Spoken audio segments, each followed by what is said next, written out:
Menjelang penetapan perolehan suara pemilu tingkat nasional, sejumlah calon legislator incumbent yang pernah disebut dalam persidangan kasus dugaan korupsi atau terlibat gerakan pelemahan KPK akan kembali ke Senayan.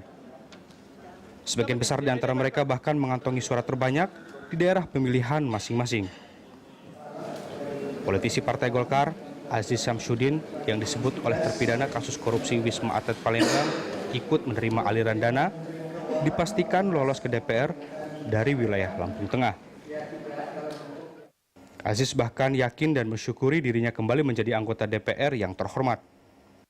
Calon legislator lain yang kerap dikaitkan dalam kasus Hambalang dan terpilih kembali yakni politisi Partai Demokrat, Edi Baskoro Yudhoyono atau Ibas. Anak bungsu Presiden SBY ini memperoleh 102.000 suara di Dapil Jawa Timur 7. Meski sering disebut, Ibas membantah kesaksian sejumlah orang di depan Pengadilan Tindak Pidana Korupsi.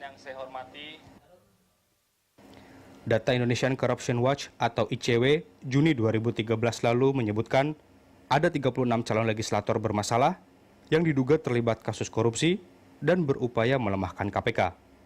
Semuanya tersebar di 12 parpol nasional dengan masing-masing terdiri dari 1 sampai 10 nama. Meski para calon legislator ini belum resmi terpilih kembali, sejumlah pihak khawatir kehadiran muka lama itu akan melanggengkan ancaman terhadap upaya pemberantasan korupsi dalam 5 tahun ke depan. Kita tunggu saja bagaimana kiprah para calon legislator bermasalah.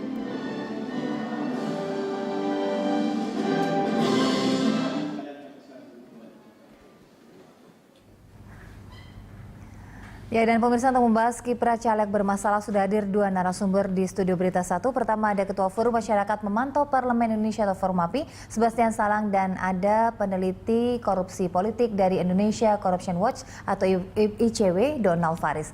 Ya, saya langsung ke Mas Donald dulu.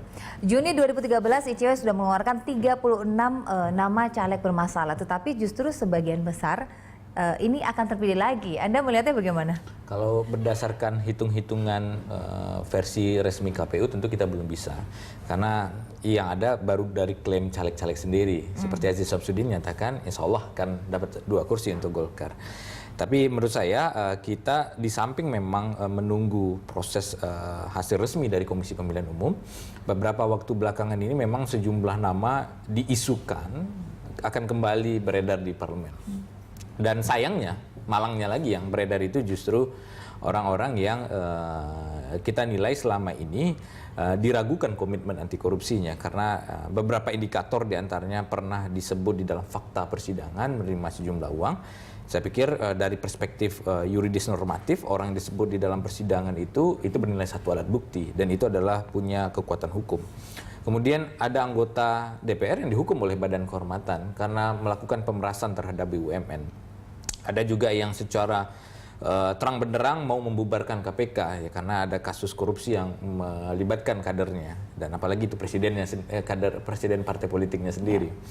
Dan juga ada anggota-anggota DPR yang begitu getol ingin merevisi undang-undang Komisi Pemberantasan Korupsi. Walaupun secara normatif kita menyebut DPR punya kewenangan legislasi, tetapi fungsi legislasi itu yang kemudian disalahgunakan untuk kepentingan mereka membentuk sel-sel yang melindungi diri dari kejaran Komisi Pemberantasan Korupsi. Jadi menurut saya ini sebenarnya bisa menjadi sinyal bahaya bagi pemberantasan korupsi secara umum dan bagi KPK secara kelembagaan karena gesekan-gesekan akan semakin sering lagi terjadi. Tapi kita lihat saja, mudah-mudahan ada sosok-sosok baru yang juga positif, yang baru, yang segar muncul di DPR menjadi penyeimbang kelompok-kelompok yang selama ini dominan dan berkuasa dalam tanda petik di Komisi Hukum DPR. Oke, mudah-mudahan. Oke, Mas Bastian, Anda melihat daftar 36 caleg yang bermasalah itu, Anda melihatnya memang seperti itu kah? Memang sudah sesuai dengan track recordnya mereka atau bagaimana? Begini, dari sisi regulasi memang mereka tidak dilarang untuk mencalonkan kembali. Yang kedua, partai politik juga tidak merasa bahwa mereka ini menjadi ancaman. Tapi mereka dilihat justru sebagai kader yang potensial. Karena itu partai mendorong. Nah, satu-satunya harapan kan sanksi sosial, hukuman dari konstituen. Nah, kelihatannya kalau mereka terpilih kembali artinya hukuman itu belum ada. Nah, maka dengan muncul kembali nama-nama ini, itu artinya pertempuran ICW dengan teman-teman itu, dengan DPR itu belum selesai. Oke. Pertempuran KPK dengan teman-teman yang berusaha melemahkan KPK belum selesai.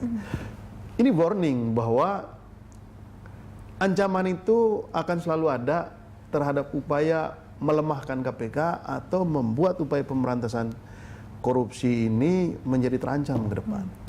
Ini sinyal awal aja. Kita tidak tahu nama-nama pendatang baru ini lebih baik dari mereka atau lebih buruk. Lebih buruk ya. Itu sama saja. Ya kan? Kalau lebih baik ada harapan. Tapi kalau lebih buruk, karena jangan lupa pertempuran 2014 adalah pertempuran kekuatan modal. Orang yang bisa mengalahkan incumbent itu artinya kekuatan finansialnya jauh lebih dahsyat dari incumbent. Berarti tuntutan untuk balik modalnya juga lebih besar begitu. Artinya kalau mereka terpilih, bisa dibayang nanti dahsyatnya kayak apa. Upaya untuk mengembalikan modal. Oke. Mas Donald, berarti dengan pencantuman atau dipublishnya 36 nama caleg bermasalah itu berarti tidak memberikan efek yang bagaimana begitu ke masyarakat? Ternyata mereka tidak peduli begitu? Berarti atau rekomendasi yang diberikan ICW bisa kita anggap kurang berhasil mengena kepada masyarakat? Kalau kita harus melihatnya secara utuh, tidak hanya dari dimensi voters pada hari H pemilihan. Kalau kita melihat pada hasil akhir atau resultan saja, dia terpilih artinya prosesnya gagal. Tidak seperti itu. Kita harus melihat juga proses yang panjang. Pada satu sisi benar bahwa mereka terpilih lagi, tapi juga harus dilihat segmen pemilihnya seperti apa. Kalau saya secara sederhana melihat sejumlah nama yang beredar akan terpilih lagi, mereka rata-rata berasal dari daerah pemilihan dengan ekonomi masyarakat menengah ke bawah, dengan latar pendidikan yang tidak tinggi. Jadi di kelompok ini rentan kemudian terjadi politik uang, di kelompok ini juga kemudian mereka mendengar setiap hari berita korupsi. Mereka mendengar setiap hari baca koran juga. Tapi belum menimbulkan kemarahan bahwa korupsi akan bisa diberantas oleh caleg-caleg yang lain. Jadi kelompok ini kemudian tidak menggunakan momentum demokrasi sebagai sirkulasi elit, menghukum elit yang menurut mereka diragukan komitmen anti korupsinya. Itu di proses hilir, di proses pemilihan. Tapi juga harus dibaca dari partai secara kelembagaan, bahwa ketika kita merilis 36 daftar calon anggota DPR yang diragukan komitmen anti korupsinya, itu sebenarnya warning bagi partai politik. Ini adalah public adjustment penilaian masyarakat bahwa jangan lagi partai mengusung nama-nama yang cukup kontroversial karena disebut di persidangan, karena ingin membubarkan KPK. Tapi kalau masih diusung oleh partai secara organisasi, maka kita perlu bertanya komitmen pemberantasan korupsi partai bagaimana. Dan pada satu sisi ini juga membuktikan bahwa mereka yang incumbent itu punya modal kapital yang kuat di internal partai. Bisa modal kapitalnya dana, bisa modal kapitalnya berupa posisi strategis di jabatan partai, bisa modal kapitalnya berupa suara dan massa yang besar. Oke, Mas Bastian, apakah masih bisa diharapkan kesadaran dari partai begitu untuk tidak memajukan calon-calon yang ternyata sudah bermasalah, sementara bisa saja partai sekarang memikirkan yang sudah bermasalah saja masih dipilih, masih bisa masuk lagi menjadi anggota DPR. Jadi semakin memperbanyak atau istilahnya tidak peduli begitu, justru memajukan nama-nama yang sudah bermasalah begitu untuk partainya sendiri? Faktanya partai tidak peduli kan dengan mencalonkan mereka-mereka lagi, karena jangan lupa mereka-mereka ini memang orang-orang yang punya peran strategis di partai, bahkan mereka turut menentukan. Aziz Samsudin misalnya ya menemani Pak Ical kemana-mana sambil bawa boneka misalnya. Nah ini kan kedekatan yang luar biasa. Nah orang seperti itu nggak mungkin dikeluarkan oleh partai. Nah maka pertanyaannya kemudian, apakah ada komitmen dari partai untuk memberantas korupsi? Ya nggak ada faktanya hari ini. Dari partai kalau tidak perlu ada. dilindungi. Dari partai tidak ada uang yang berbicara begitu ya? Iya. Sekali lagi karena mereka punya modal kapital yang kuat sekali dari berbagai sisi lah, dan simpul-simpul partai dikunci oleh mereka. Misal kita mencantumkan nama Setia Novanto karena dia disebut menerima sejumlah uang dalam kasus PON.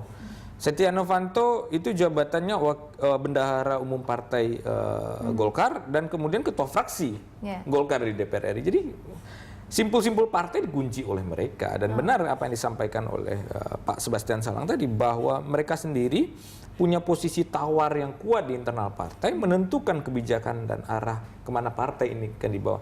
Maka kemudian kalau kita membaca komitmen anti korupsi partai ya juga mewakili siapa yang dicalonkan oleh mereka sebenarnya. Oke, baik. Nanti kita akan membahas masalah ini lagi tapi kita harus jeda pariwara. Tetaplah bersama kami pemirsa.